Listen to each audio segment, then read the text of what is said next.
ನಮಸ್ಕಾರ. ನಾನಿವತ್ತು ತುಂಬ ಸುಂದರವಾದ, ನಾವೆಲ್ಲರೂ ಅರ್ಥ ಮಾಡಿಕೊಳ್ಳೇಬೇಕಾದಂಥ ತುಂಬ ಅರ್ಥಪೂರ್ಣವಾದ ಒಂದು ಕಥೆನ ಹೇಳ್ತೀನಿ. ತುಂಬ ಹಿಂದೆ ಒಬ್ಬ ರಾಜ ಇದ್ದ. ಒಂದು ಸತಿ ಬೇಟೆ ಆಡೋಕ್ಕೆ ಹೋದಾಗ ಹೀಗೆ ತನ್ನ ಪರಿವಾರದಿಂದ ತುಂಬ ದೂರ ಹೋಗ್ಬಿಟ್ಟು ಭಾಳ ದೂರ ಹೊರಟೋಗ್ತಾನೆ. ತುಂಬ ಆಯಾಸದಿಂದ ಬಳಲಿಕೆ ಆಗಿಬಿಟ್ಟು ಅಭಯಾರಣ್ಯದಲ್ಲಿ ತಿರುಗ್ತಾ ಇದ್ದಾಗ ಅವನಿಗೆ ಒಬ್ಬ ಗುರುಗಳ ದರ್ಶನ ಆಗುತ್ತೆ. ಆ ಗುರುಗಳು ಅಲ್ಲಿ ಕಾಡು, ಮೇಡು, ನದಿ, ಅಭಯಾರಣ್ಯ, ಯಾರು ಮನುಷ್ಯರು ಅನ್ನೋರೇ ಇರೋದಿಲ್ಲ ಅಂಥ ಕಾಡು ಮೃಗಗಳ ಮಧ್ಯೆ ಇರ್ತಾರೆ, ಧ್ಯಾನ ಮಾಡ್ತಾ ಇರ್ತಾರೆ, ತಪಸ್ಸು ಮಾಡ್ತಾ ಇರ್ತಾರೆ. ಇವನಿಗೆ ಆಶ್ಚರ್ಯ ಆಗುತ್ತೆ ಅಂಥ ಗುರುಗಳಿಗೆ ಅಂಥ ಜಾಗದಲ್ಲಿ ನೋಡಿಬಿಟ್ಟು. ಅವನು ತುಂಬ ಬಾಯಾರಿಕೆ ಆಗಿಬಿಟ್ಟಿರುತ್ತೆ, ಹಸುವಿನಿಂದ ತುಂಬ ಕಂಗಾಲಾಗ್ಬಿಟ್ಟಿರ್ತಾನೆ. ಗುರುಗಳು ಸಮೀಪ ಹೋಗ್ತಿದ್ದ ಹಾಗೆ ಇವನು ಬರ್ತಾ ಇದ್ದಾನೆ ಅನ್ನೋದೇ ಗುರುಗಳಿಗೆ ಗೊತ್ತಾಗ್ಬಿಡುತ್ತೆ. ಆ ಶಬ್ದದಿಂದ, ಹೆಜ್ಜೆ ಶಬ್ದದಿಂದ ಅವರು ಕಂಡುಬಿಟ್ಟು ನೋಡಿಬಿಟ್ಟು ರಾಜನ ನೋಡಿಬಿಟ್ಟು ತುಂಬ ಸಂಭ್ರಮದಿಂದ, ಎಷ್ಟು ಅವರು ಸಂಭ್ರಮ ಪಡ್ತಾರೆ ಅಂತಂದರೆ ಅಷ್ಟು ಉತ್ಸಾಹ ಅನ್ನೋದು ಅವರು ಮುಖದಲ್ಲಿ ಕಾಣಿಸ್ತಾ ಇರುತ್ತೆ. ಅಷ್ಟೊಂದು ಉತ್ಸಾಹದಿಂದ ಇರ್ತಾರೆ, ಶಕ್ತಿಶಾಲಿಯಾಗಿರ್ತಾರೆ. ಅಷ್ಟೊಂದು ರಾಜನಿಗೆ ಅದ್ಭುತವಾಗಿ ಸ್ವಾಗತ ಕೋರ್ಬಿಟ್ಟು ಅವನಿಗೆ ತಿನ್ನೋದಕ್ಕೆ ಹಣ್ಣುಗಳನ್ನ ಕೊಡ್ತಾರೆ. ಅಲ್ಲೇ ಜುಳು ಜುಳು ಹರಿಯುವಂಥ ಜರಿಯಿಂದ ನೀರು ತಗೊಂಡು ಬಂದು ರಾಜನಿಗೆ ಸತ್ಕಾರ ಮಾಡ್ತಾರೆ. ಮತ್ತು ರಾಜನ ಹತ್ರ ಎಲ್ಲ ಕುಶಲೋಪರಿ ಎಲ್ಲ ಮಾತಾಡಿಕೊಂಡು ತುಂಬ ಚೆನ್ನಾಗಿ ಮಾತಾಡ್ತಾ ಕೂತ್ಕೋತಾರೆ. ಇದನ್ನು ನೋಡಿಬಿಟ್ಟು ರಾಜನಿಗೆ ತುಂಬ ಆಶ್ಚರ್ಯ ಆಗುತ್ತೆ. ಅಲ್ಲ, ಇಲ್ಲಿ ಯಾರು ಜನರ ಸಂಪರ್ಕನೇ ಇಲ್ಲ, ಆದರೂ ಕೂಡ ಇಂಥ ಜಾಗದಲ್ಲಿ ಯಾವುದೇ ಥರ ಭಯ ಇಲ್ಲದೆ ಗುರುಗಳು ಇಷ್ಟು ಚೆನ್ನಾಗಿ ಖುಷಿಯಾಗಿದ್ದಾರಲ್ವ, ಸಂತೋಷವಾಗಿದ್ದಾರಲ್ಲ, ಇದ್ರ ಗುಟ್ಟೇನು ಅಂತೇಳ್ಬಿಟ್ಟು ಅವರನ್ನೇ ಕೇಳ್ತಾನೆ. ನೀವು ಇಷ್ಟೊಂದು ಸಂತೋಷವಾಗಿರೋದಕ್ಕೆ ಕಾರಣ ಏನು, ಅದು ಇಂಥ ಜಾಗದಲ್ಲಿ ಅಂತೇಳಿ. ಅವಾಗ ಅವ್ರು ಒಂದೇ ಮಾತು ಹೇಳ್ತಾಳೆ, ನೋಡಪ್ಪ, ನಾವು ಸಂತೋಷ ಪಡೋದಕ್ಕೆ ಯಾರ ಸಂಪರ್ಕನೂ ಬೇಕಿಲ್ಲ, ಯಾರಾದ್ರೂ ಜೊತೆಗಿದ್ರೆ ನಾವು ಸಂತೋಷವಾಗಿರ್ತೀವಿ ಅನ್ನೋದು ಕೂಡ ಸುಳ್ಳು. ಆ ಸಂತೋಷ ಅನ್ನೋದು ನಮ್ಮಲ್ಲೇ ಇರುತ್ತೆ. ನಾವೆಷ್ಟು ಏಕಾಂತದಲ್ಲಿ ಇರ್ತೀವೋ ಅಷ್ಟು ಕೂಡ ನಮಗೆ ನಾವು ಹತ್ತಿರ ಆಗ್ತೀವಿ. ಅದರ ಸಲುವಾಗಿ ಸಂತೋಷ, ಉತ್ಸಾಹ ಅನ್ನೋದು ಯಾವಾಗಲೂ ಸದಾ ಅರಿತಾ ಇರುತ್ತೆ. ನಾವು ಜೀವನದ ಉತ್ಸಾಹನ ಯಾವತ್ತೂ ನಾವು ಕಳ್ಕೋಬಾರ್ದು. ಪ್ರತಿ ಕ್ಷಣನೂ ಕೂಡ ನಾವು ಸಂಭ್ರಮಿಸಬೇಕು ಅಂತಬಿಟ್ಟು ಹೇಳ್ತಾರೆ. ರಾಜನಿಗೆ ತುಂಬ ಅದ್ಭುತ ಅನಿಸುತ್ತೆ ಅವ್ರ ಮಾತುಗಳು ಎಲ್ಲ. ಅವ್ರ ಸನಿಹ ಕೂಡ ತುಂಬಾ ಇವನಿಗೆ ಇಷ್ಟ ಆಗುತ್ತೆ. ಅವತ್ತಿನ ದಿನ ಎಲ್ಲ ಏನೇನೋ ರಾಜ್ಯದ ಬಗ್ಗೆ, ಸಮಸ್ಯೆಗಳ ಬಗ್ಗೆ ಎಲ್ಲ ಕೇಳ್ಕೊತ ಹೋಗ್ತಾನೆ. ಅವರೆಷ್ಟು ಸುಲಲಿತವಾಗಿ ಅದಕ್ಕೆ ಆನ್ಸರ್ ಮಾಡ್ತಾ ಹೋಗ್ತಾರೆ ಅಂತಂದರೆ ರಾಜನಿಗೆ ತುಂಬ ಅದ್ಭುತ ಅನಿಸುತ್ತೆ. ಎಂಥ ರಾಜನೀತಿಯ ಅಭ್ಯಾಸ ಮಾಡಿದಂಥ ಮಂತ್ರಿ ಕೂಡ ಅಷ್ಟು ಸಲೀಸಾಗಿ ಸಮಸ್ಯೆಗಳಿಗೆ ಪರಿಹಾರ ತಿಳಿಸೋದಕ್ಕೆ ಸಾಧ್ಯವೇ ಇಲ್ಲ. ಅಷ್ಟು ಚೆನ್ನಾಗಿ ಬಿಡಿಸಿ ಅದು ಸುಂದರವಾದ ಸರಳವಾದ ಭಾಷೆಯಲ್ಲಿ ರಾಜನಿಗೆ ಅರ್ಥ ಆಗೋ ರೀತಿಯಲ್ಲಿ, ಮಂದಟ್ಟಾಗೋ ರೀತಿಯಲ್ಲಿ ಸುಂದರವಾಗಿ ಹೇಳ್ತಾ ಇರ್ತಾರೆ. ಅದು ಎಷ್ಟು ಉತ್ಸಾಹದಿಂದ ಹೇಳ್ತಾ ಇರ್ತಾರೆ. ಅವ್ರು ಮಾತಾಡೋ ರೀತಿ ಎಲ್ಲನೂ ರಾಜನಿಗೆ ತುಂಬ ಇಷ್ಟ ಆಗೋಗ್ಬಿಡುತ್ತೆ. ಅವಾಗ ರಾಜ ಕೇಳ್ತಾನೆ, ಅಲ್ಲ, ನೀವು ರಾಜನೀತಿ ಏನು ಗೊತ್ತಿಲ್ಲ ನಿಮಗೆ? ದೇವ್ರ ಬಗ್ಗೆ ಕೇಳಿದ್ರು ಗೊತ್ತು, ಸಂಸಾರದ ಬಗ್ಗೆ ಕೇಳಿದ್ರು ಗೊತ್ತು, ರಾಜ್ಯದ ಸಮಸ್ಯೆ ಬಗ್ಗೆ ಕೇಳಿದ್ರು ಕೂಡ ಗೊತ್ತು, ಮತ್ತು ಶತ್ರುವಿನಿಗೆ ಯಾವ ರೀತಿ ನಾಶ ಮಾಡಬೇಕು ಅಂತ ಗೊತ್ತು. ಪ್ರತಿಯೊಂದು ವಿಷಯದ ಬಗ್ಗೆ ಕೂಡ ನಿಮಗೆ ಗೊತ್ತಿದೆಯಲ್ಲ. ಇದೆಲ್ಲ ಹೆಂಗೆ ಸಾಧ್ಯ? ನೀವು ಒಂದು ಕೆಲಸ ಮಾಡಿ, ನಿಮ್ಮ ಜ್ಞಾನ ಅನ್ನೋದು ವ್ಯರ್ಥ ಆಗಬಾರ್ದು. ನೀವು ತಪಸ್ಸು ಮಾಡ್ಕೊಂಡು ಇಲ್ಲೇ ಕೂತ್ಕೊಂಡ್ರೆ ನಿಮ್ಮ ಜ್ಞಾನ ಅನ್ನೋದು ನಮ್ಮಗಳಿಗೆ ತಲುಪೋದು ಕಷ್ಟ ಆಗುತ್ತೆ. ಅದ್ರ ಸಲುವಾಗಿ ನೀವು ಲೋಕನ ಉದ್ಧಾರ ಮಾಡಬೇಕಂದ್ರೆ ನನ್ನ ಜೊತೆಗೆ ಬಂದುಬಿಡಿ, ನನಗೆ ಆಪ್ತ ಸಲಹೆಗಾರರು ಆಗಿರ್ತೀರಾ, ಮತ್ತು ನನ್ನ ರಾಜ್ಯದಲ್ಲಿ ನಿಮ್ಮನ್ನು ತುಂಬ ನಾನು ಚೆನ್ನಾಗಿ ನೋಡ್ಕೋತೀನಿ, ನನ್ನ ಜೊತೆಗೆ ಬಂದುಬೇಡಿ ಅಂತೇಳ್ಬಿಟ್ಟು ಹೇಳ್ತಾರೆ. ಅವರು ಆಯ್ತಪ್ಪ, ಎದ್ದಳು, ಹೋಗೋಣ ಅಂತಂತಾರೆ. ರಾಜನಿಗೆ ಆಶ್ಚರ್ಯ ಆಗುತ್ತೆ. ಇವರು ಒಪ್ಕೊಳ್ಳೋದಿಲ್ಲ, ಇಂಥ ಜಾಗದಲ್ಲಿ ಇದ್ದವರು ರಾಜ್ಯಕ್ಕೆ ಬರೋಕ್ಕೆ ಒಪ್ಪೋದಿಲ್ಲ ಅಂತ ಅಂದ್ಕೊಂಡಿದ್ದ ರಾಜ. ಆದರೆ ಅವರು ಅಷ್ಟೊಂದು ಚೆನ್ನಾಗಿ ಒಪ್ಕೊಳ್ಳೋದು ನೋಡಿಬಿಟ್ಟು ರಾಜನಿಗೆ ಸಂತೋಷನೂ ಆಗುತ್ತೆ, ಆಶ್ಚರ್ಯನೂ ಆಗುತ್ತೆ. ಮತ್ತು ಗುರುಗಳು ಒಂದೇ ಒಂದು ಕಂಡೀಷನ್ ಇರ್ತಾರೆ, ನೋಡು, ನನಗೆ ವಾಸಕ್ಕೆ ನಿಮಗೊಂದು ಕೋಣೆ ಕೊಡಬೇಕು. ಆ ಕೋಣೆಯಲ್ಲಿ ಯಾರು ಕೂಡ ಕುತೂಹಲಕ್ಕೋಸ್ಕರನಾದರೂ ಕೂಡ ಪ್ರವೇಶ ಮಾಡಬಾರ್ದು. ಆ ಥರ ನೀವೇನಾದರೂ ಪ್ರವೇಶ ಮಾಡಿರಿ ಅಂತಂದರೆ ಅವತ್ತಿನ ದಿನ ನಾನು ನಿನ್ನ ಅರಮನೆನ ಖಾಲಿ ಮಾಡಿ ನಾನು ಮತ್ತೆ ಈ ಜಾಗಕ್ಕೆ ಬಂದುಬಿಡ್ತೀನಿ ಅಂತ ಹೇಳಿಬಿಟ್ಟು ಜೊತೆಗೆ ಬರ್ತಾರೆ. ಬರ್ತಿದ್ದಾಗೆ ರಾಜ ಸಂಭ್ರಮದಿಂದ ಕರ್ಕೊಂಡು ಬರ್ತಾನೆ. ತುಂಬ ಸುದ್ದಿ ಎಲ್ಲ ಹೋಗುತ್ತೆ ರಾಜ್ಯಕ್ಕೆ.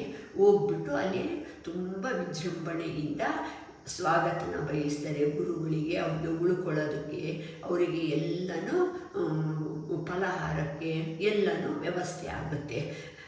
ಗುರುಗಳು ಎಷ್ಟು ಅದ್ಭುತವಾಗಿರ್ತಾರೆ ಅಂತಂದರೆ, ಮೊದಲಿಂದನೂ ಈ ರಾಜ್ಯದವರೇ ಏನೋ, ಈ ಅರಮನೆಯವರೇನೋ ಅನ್ನೋ ಅಷ್ಟು ಸುಖವಾಗಿರ್ತಾರೆ. ರಾಜನಿಗಿನ್ನೂ ಕೂಡ ವೈಭವೋಪೇತದಿಂದ ಇರ್ತಾರೆ. ಅಂಥ ಒಳ್ಳೆ ಒಳ್ಳೆ ಡ್ರೆಸ್ಸುಗಳು ಹಾಕ್ಕೊಳ್ಳೋದ್ರಲ್ಲಿ ಅವರಿಗೆ ಇಷ್ಟಪಡ್ತಾ ಇರ್ತಾರೆ. ಸೇವಕರಿಗೆ ಕರೆಸ್ಕೊಂಡು ಸೇವೆ ಮಾಡಿಸ್ಕೊತಾ ಇರ್ತಾರೆ.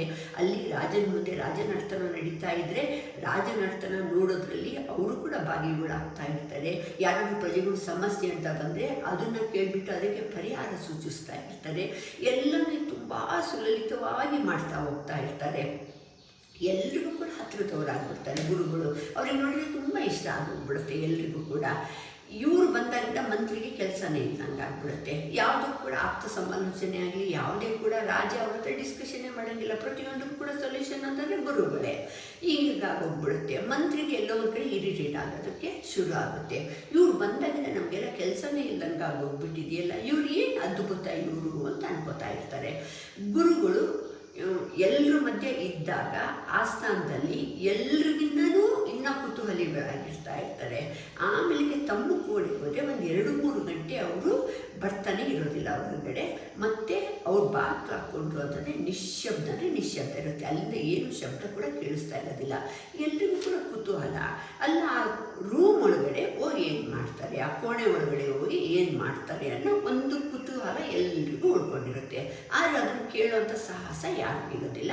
ರಾಜನ ಕಟ್ಟಪ್ಪಣೆ ಆಗಿರುತ್ತೆ. ಯಾರು ಕೂಡ ಅಂಥ ಸಾಹಸ ಮಾಡಬಹುದು ಅಂತೇಳಿ ಹೀಗೆ ದಿನಗಳು ಕಳೀತಾ ಇರುತ್ತೆ.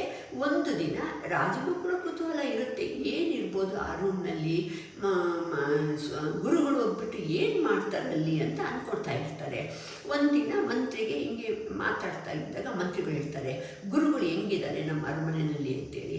ಅವಾಗ ಮಂತ್ರಿ ಹೇಳ್ತಾನೆ, ಅಯ್ಯೋ ರಾಜ, ನೀವೇನು ಸಂಸಾರ ಮಾಡ್ತೀರಾ, ನೀವೇನು ಈ ವೈಭವನ ಅನುಭವಿಸ್ತೀರಾ, ನಿಮಗಿನ್ನೂ ಅವರು ಎಂಜಾಯ್ ಮಾಡ್ತಾ ಇದ್ದಾರೆ.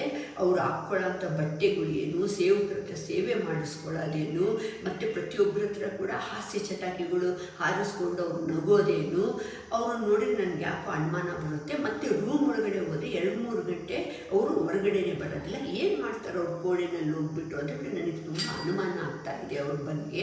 ಅವ್ರು ಯಾರಿರ್ಬೋದು ಅಂತೇಳಿ ಕೂಡ ನನಗೆ ಅನ್ನಿಸ್ತಾ ಇದೆ ಅಂತೇಳ್ಬಿಟ್ಟು ಹೇಳ್ತಾನೆ.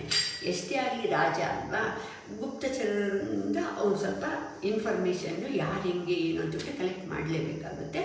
ಆವಾಗ ರಾಜಗೂ ಕೂಡ ಹೌದಲ್ಲ, ಯಾಕೆ ನಾವು ಪರೀಕ್ಷೆ ಮಾಡಬಾರ್ದು, ಗುರುಗಳೇ ಇರ್ಬೋದು, ಅವ್ರ ಬಗ್ಗೆ ನಮಗೆ ಸಂಪೂರ್ಣ ಅವರು ತುಂಬ ಜ್ಞಾನಿಗಳು ಕೂಡ ಗೊತ್ತಿರುತ್ತೆ. ಆದರೂ ಕೂಡ ಎಲ್ಲೋ ಒಂದು ಕಡೆ ಕುತೂಹಲ ಅನ್ನೋದು ಕಾಣ್ತಾ ಇದೆಯಲ್ಲ, ಒಂದು ಸತಿ ನೋಡಿಬಿಡೋಣ ಅಂತೇಳಿ ಗುರುಗಳು ಕೋಣೆ ಹೊರಗಡೆ ಹೋಗಿ ಬಾಗಿಲು ಹಾಕ್ಕೊಂಡಿರ್ತಾರೆ. ರಾಜ ಮಂತ್ರಿ ಕರ್ಕೊಂಡು ಇನ್ನೊಂದು 4 ಜನರ ಜೊತೆ ಕರ್ಕೊಂಡು ಬಂದು ಬಾಗಿಲನ್ನ ಬಡಿತಾರೆ. ಬಡಿದ್ರೆ ಒಳಗಡೆಯಿಂದ ಏನೂ ಶಬ್ದ ಬರೋದಿಲ್ಲ. ಒಂದು 5-10 ನಿಮಿಷ ಕಾಯ್ತಾರೆ. ಆವಾಗ ಬಾಗಿಲು ಓಪನ್ ಆಗುತ್ತೆ. ಓಪನ್ ಆಗ್ತಿದ್ದಾಗೆ ಗುರುಗಳು ರಾಜ ಕರ್ಕೊಂಡು ಬಂದಿದ್ನಲ್ವ ಗುರುಗಳಿಗೆ ಅರಣ್ಯದಿಂದ, ಅದೇ ಥರ ಅವರು ಕಾವಿ ಬಟ್ಟೆ, ಹರಿದಿದ್ದ ಬಟ್ಟೆಗಳನ್ನ ಹಾಕ್ಕೊಂಡಿರ್ತಾರೆ. ಕೂದಲನ್ನೆಲ್ಲ ಕೆದರ್ಕೊಂಡು ಬಿಟ್ಟಿರ್ತಾರೆ. ಕಾಡಿನಲ್ಲಿ ನೋಡಿದ್ದು ಗುರುಗಳು ಯಾವ ರೀತಿ ಇಲ್ಲೋ ಅದೇ ಗುರುಗಳಿಗೆ ನೋಡಿದ ಅನುಭವ ರಾಜನಿಗಾಗುತ್ತೆ. ಗುರುಗಳು ಏನು ನೀವು ಹೀಗೆ ಅಂತೇಳ್ಬಿಟ್ಟು ಹೇಳ್ತಾನೆ. ಬನ್ನಿ ಎಲ್ಲರೂ ಒಳಗಡೆ ಅಂತೇಳ್ಬಿಟ್ಟು ಕರೀತಾರೆ. ಗುರುಗಳು ಎಲ್ಲರೂ ಒಳಗಡೆ ಹೋಗ್ತಾರೆ. ಅಲ್ಲಿ ಖಾಲಿ ಕೋಣೆ, ಅಲ್ಲಿ ಏನೂ ಇರೋದಿಲ್ಲ, ಒಂದೇ ಒಂದು ಗೂಟ ಮಾತ್ರ ಇರುತ್ತೆ. ಆ ಗೂಟಕ್ಕೆ ರಾಜ ಗುರುಗಳು ಇಲ್ಲಿಗೆ ಬಂದಾಗಿದ್ದ ಅವರು ರಾಜ ಪುರೋಹಿತರ ಥರ ಉಡುಪುಗಳನ್ನು ಧರಿಸ್ತಾ ಇರ್ತಾರೆ. ತುಂಬ ಬೆಲೆ ಬಾಳುವಂಥ ಉಡುಪುಗಳನ್ನು ಧರಿಸ್ತಾ ಇರ್ತಾರೆ.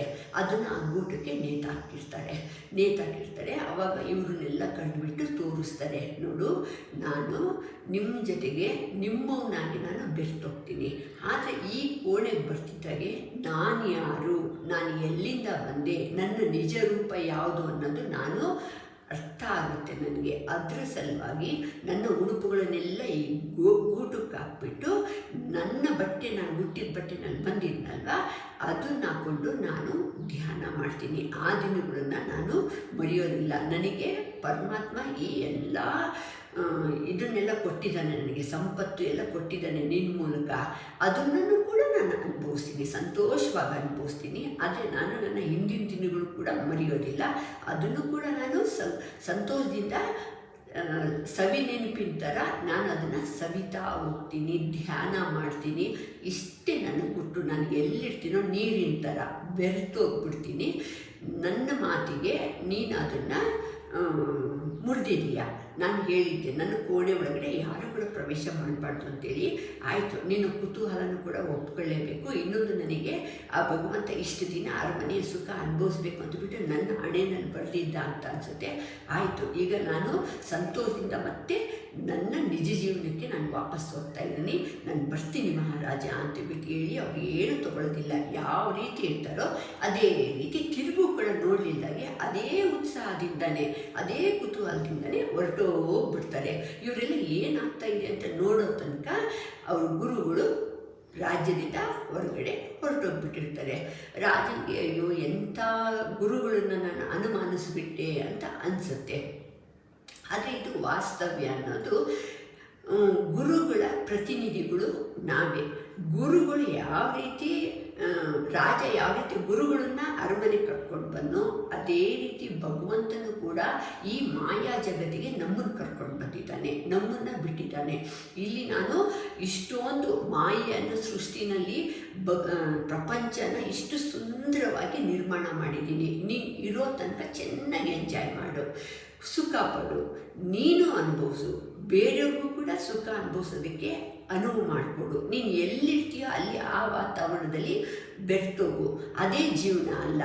ಮತ್ತೆ ನೀನು ನಾನು ಕರೆದಾಗ ಸಂತೋಷದಿಂದ ನೀನು ಮತ್ತೆ ಅದನ್ನು ಕೂಡ ಒಪ್ಕೊಂಡು ನನ್ನ ಜೊತೆಗೆ ಬಂದುಬಿಡಬೇಕು. ಇವಾಗ ಎದ್ದೆನಗೌಡ ಅಂತಂದರೆ ಹೆಗಲ ಮೇಲೆ ಒಂದು ಕಂಬಳಿ ಅಂತ ಬಿಟ್ಟಿರ್ತಾರಲ್ವ, ಅದೇ ಥರ ಇರೋ ತನಕ ಎಲ್ಲ ನಂದೇನೆ.